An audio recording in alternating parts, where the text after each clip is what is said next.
Ramai kaji sejarah harga emas. Aku fokus ke depan, 10 tahun lagi. Kita tahu emas ni tak tunggu, dia gerak dulu. Mak ayah simpan emas hari ni. Anak masuk universiti nanti, emas tu jadi penyelamat.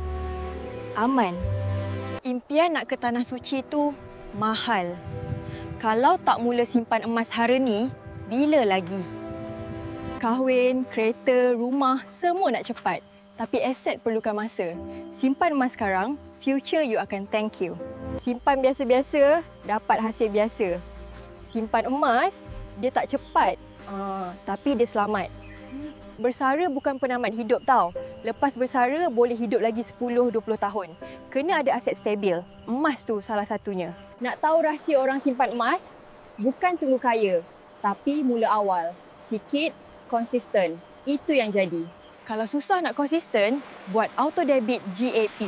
Aku simpan emas dengan Public Gold. Nak buat betul-betul? Aku guide.